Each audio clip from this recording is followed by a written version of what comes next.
ক্ষেত্রে আমরা প্রযুক্তির ব্যাপক ব্যবহার দেখেছি এবং সেক্ষেত্রে আমরা প্রযুক্তিকে অনেকে ব্যবহার করতে পারি, কিন্তু এবার প্রযুক্তিকে আমরা কতটা ব্যবহার করব, কোথায় ব্যবহার করব এবং কিভাবে ব্যবহার করব সেটা আমাদের ভাবতে হবে। এবং এই প্রযুক্তি ব্যবহারের প্রশ্নটা যখন আমাদের ভারতবর্ষের মতো একটি বিশাল গণতান্ত্রিক দেশে নির্বাচনের ক্ষেত্রে ওঠে, এবং সেক্ষেত্রে আমাদের প্রযুক্তিকে একটু যাচাই করে নেওয়া উচিত। এবং সেই যে প্রযুক্তি যে আমাদের দেশের ক্ষেত্রে, দেশের নির্বাচন প্রক্রিয়ার ক্ষেত্রে খুব একটা উপযুক্ত নয়, সেটা তার কারণ একাধিক আছে। প্রথমত আমি বলবো যে ইভিএম মেশিনের ব্যাপারে আমাদের ভারতবর্ষের বেশিরভাগ মানুষই মানে সিংহভাগ মানুষই সাক্ষর, কিন্তু অনেকে এখনো প্রযুক্তিগত বিদ্যায় উন্নত না। তারা অনেকে এখন অ্যান্ড্রয়েড ফোন ইউজ করতে পারেন না। সুতরাং তারা যদি ভোট কেন্দ্রে যান, তারা অনেকেই এখন এই ইভিএম যে মেশিনটা সেটা এখন কিভাবে দিতে জানেন না।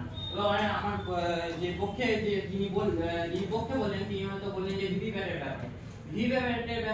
ভিভিপ্যাটের হ্যাঁ সেটা দেখা যায় যে হ্যাঁ যে কোথায় ভোটটা পড়ছে, কিন্তু আমাদের অনেকে এখনো যে ইভিএম মেশিনটা ইউজ করতে পারে না, তারা ভিভিপ্যাটটা কি করে জানবে যে ভিভিপ্যাট কিভাবে ইউজ করতে হয়। এবার আমরা দ্বিতীয়ত বলতে পারি প্রোগ্রামিং এর ব্যাপারে। একটা মেশিন বা যে কোনো ইভিএম মেশিন বা যে কোনো প্রযুক্তিকে প্রোগ্রামিং নির্দিষ্ট প্রোগ্রামিং এর উপর চলে। সেটা আমরা বিভিন্ন রকমের হ্যাক করতে পারি। যেমন আমরা এখন অ্যাকাউন্ট হ্যাক করার কথা অনেকেই দেখছি। যে অ্যাকাউন্ট হ্যাক করার ব্যাপারে অ্যাকাউন্ট যেহেতু আমরা একটা নির্দিষ্ট যেখানে আমরা টাকা পয়সা সঞ্চিত রাখি সেটা যদি হ্যাক হতে পারে, আমরা একটা মূল্যবান ভোট যেখানে করছে সেটা সেই মেশিনটা হ্যাক করা তো যেভাবে খুশি করা যেতে পারে। এই প্রোগ্রামিং যেটা দিয়ে আমার পক্ষে যিনি বন্ধু বললেন যে এটা তার আগে 50টি যে মক টেস্ট করা হয়, সেটা একটা নির্দিষ্ট সংখ্যা বলা যাচ্ছে 50টা। 50টার কথা কোনোদিন তো 60টা হয় না। সেই 50টার উপর আমরা কি করে ভিত্তি করে বলতে পারি যে হ্যাঁ সেই মেশিনটা নির্ভুল? সেক্ষেত্রেও তো অনেক জালিয়াতি করতে পারে।